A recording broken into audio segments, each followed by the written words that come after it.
Ồ, chân thằng này dân dây ông pi cả bài bon rồi cả tạ bom năn chân bà dân chẳng bài bon ở chập bàn sầm rai atma sôm này nằm thá nhung cua miền bay xây mà cú sla thừa mà cú chê mà cú đồn mà cú nâng ở thúc đập rầm môi cho say đầm bầy bài bon nè miền bà rầm mây rứ co nè ta ong nu nângระเบียบទី1ระเบียบទី2ញោមគួរមានរៀបជាជួមថាជួមថាហើយឲ្យធុក16សរសៃដូចគ្នាដើម្បីនឹងបែបបន់អ្នកតាឬក៏បារមីអង្គនោះដើម្បីនឹងសុំជាលៀបសក្ការៈឬក៏ជាថវិកាជាផាប់សំណាងឬក៏អ្វីដែលខ្ញុំត្រូវការអាត្មាសូមនិយាយណែនាំជាឧទាហរណ៍ថាខ្ញុំប្រកាសណាឈ្មោះថ្ងៃខែឆ្នាំកណ្ដាលរបស់យើងថ្ងៃនេះកូនចៅបានយកគ្រឿងទាំងវាយមានបីសីបាយឆាម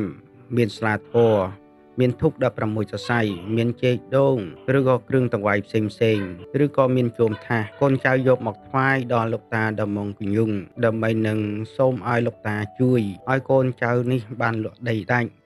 បើសិនជាកូនចៅលក់ដាច់ហើយនោះកូនចៅនឹងយកគ្រឿងតង្វាយមកថ្វាយមានដូចជាអ្វីដែលខ្ញុំចង់ថ្វាយទៅក្បាលជ្រូកក៏ក្បាលជ្រូកទៅមន់ក៏មន់ទៅជេកក៏ជេកដូងក៏ដូងបាយមហូបក៏បាយមហូបទៅតែប្រសិនបើក្នុងរយៈពេល3ខែឬកន្លះឆ្នាំកូនចៅលក់ដីមិនដាច់នោះកូនចៅអត់បានយកថ្វាយទេសូមលោកតាកុំចាំមើលផ្លូវយើងនិយាយអញ្ចឹងហ្នឹងហើយអញ្ចឹងនៅពេលណាដែលរយៈពេលកំណត់3ខែ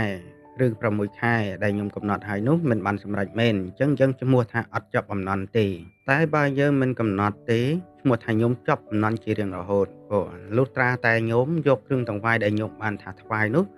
យកមកថ្វាយអំណន់ឬក៏ថាការបែបបន់បានខ្ញុំឬខ្លួនបើមិនអញ្ចឹងទេវាអាចឲ្យខ្ញុំទៅជាឈឺឬក៏មានបញ្ហាសេដ្ឋកិច្ចណាមួយសួរថាហេតុអ្វីបានកំណត់ដល់3ខែឬក៏កន្លះឆ្នាំអាហ្នឹងវាស៊ីសងទៅ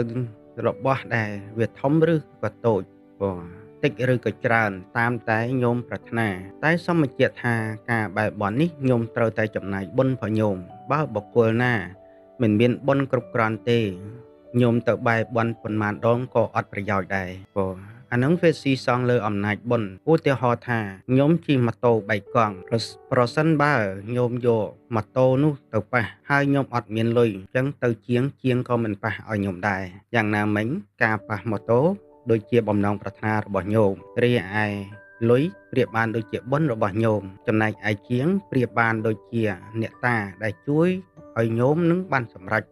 គោលដៅអញ្ចឹងហើយបានត្រូវការញោមខំធ្វើសន្សំបុណ្យដើម្បីជាកុសលដើម្បីជាទ្រព្យដើម្បីជាអ្វីហៅថាដែលញោមប្រាថ្នានៅក្នុងព្រះពុទ្ធសាសនាព្រះអង្គមិនបានឲ្យញាតិញោមជាពុទ្ធបរិស័ទប្រាថ្នាទេព្រោះការប្រាថ្នាទាំងឡាយរមែងតែចាប់ចង្ពាក់ព្រោះការប្រាថ្នាទាំងឡាយឬក៏ពឹងពាក់អ្នកថាទាំងឡាយទី1ញោមត្រូវអស់បុណ្យទី2ញោមមានទីអាងមនុស្សយើងនៅពេលណាដែលមានទីអាងហើយច្រើនតែខ្ជិលមិនធ្វើបុណ្យមិនធ្វើទានចាំតែយកស្រាប់អានោះហើយហៅថាជាឧបនិស្ស័យរបស់បុគ្គលដែលជាមនុស្សដូច្នេះហើយបានព្រះអង្គមិនឲ្យញាតិញោមប្រាថ្នាអញ្ចឹងអាត្មាក៏មានការណែនាំតែប៉ុណ្ណេះឯងអំពីការបែបន់បើមានញាតិញោមមានសំណួរត្រង់ណាអាចឆាតសួរបាននៅក្នុង comment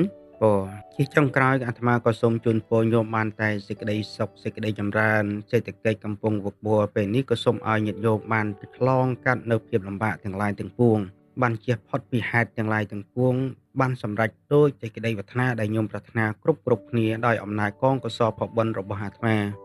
ដែលអាត្មាបួសបាន10ឆ្នាំនេះឬក៏ហៅថាបួសបាន10ប្រសានេះសូមអំណាចកុសលផលបុណ្យរបស់អាត្មាបានទៅដល់ញោមគ្រប់គ្នាទាំងប្រុសទាំងស្រីសមដោយសេចក្តីប្រាថ្នាផងទៅហោងសូមអនុមោទនា